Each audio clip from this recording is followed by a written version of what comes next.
Avez-vous lu ce verset qui dit que vous n'effacez pas l'esprit ou n'éteignez pas l'esprit? Ce verset signifie essentiellement que le chrétien ne doit jamais s'opposer au Saint-Esprit de Dieu et à son œuvre. En d'autres termes, c'est un avertissement aux croyants sur la façon dont ils devraient conduire au Saint-Esprit et à leurs dons qui sont distribués à l'Église. Mais tous les chrétiens interprètent-ils correctement ce verset? De plus, recevons-nous correctement cet ordre biblique? Ou faisons-nous une grave erreur d'effacement, d'écart de l'Esprit de Dieu? Et si vous voulez comprendre le vrai sens de ce verset d'une manière simple, objective mais correcte, et aussi apprendre pourquoi ce verset est si important pour nous chrétiens, regardez cette vidéo jusqu'à la fin. Nous pouvons commencer notre étude en disant que c'était l'apôtre Paul qui a écrit l'exhortation « Ne supprime pas l'esprit là-bas » dans sa première lettre à l'église de Thessalonica.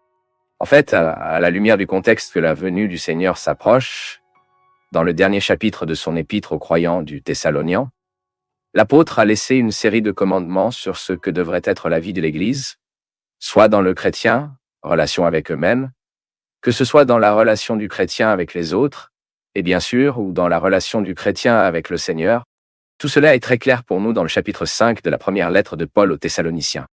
Et il est facile de voir que lorsque vous écrivez « Vous n'effacez pas l'esprit » au verset 19 du chapitre 5, Paul associe le Saint-Esprit à tirer, y compris ceci est une métaphore bien connue utilisée dans le texte biblique. Par exemple, lorsque le Saint-Esprit a été versé le jour de la Pentecôte, il y avait un phénomène dans lequel les langues sont apparues comme un incendie distribué parmi les croyants saints.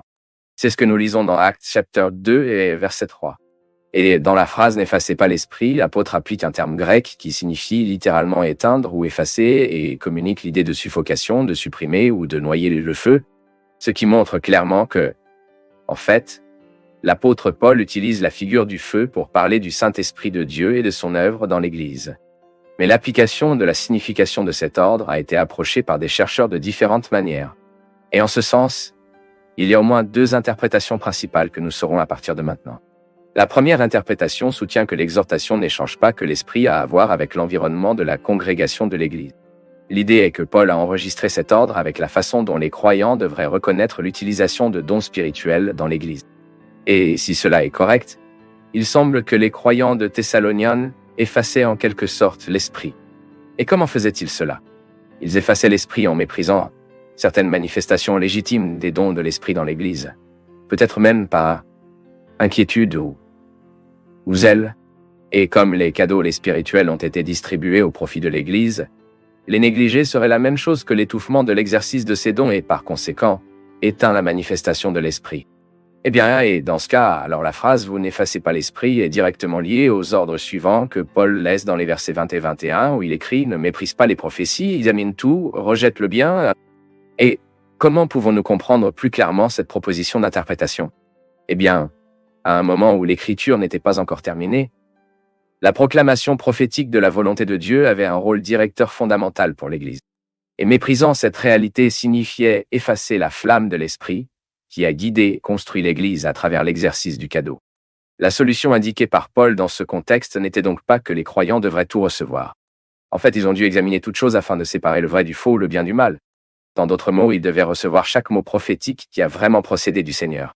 Mais d'un autre côté, ils avaient le devoir de rejeter le mot mauvais donné par les faux prophètes. Eh bien, la deuxième interprétation fait valoir que l'ordonnance n'échange pas l'esprit doit être compris plus généralement, y compris les implications éthiques.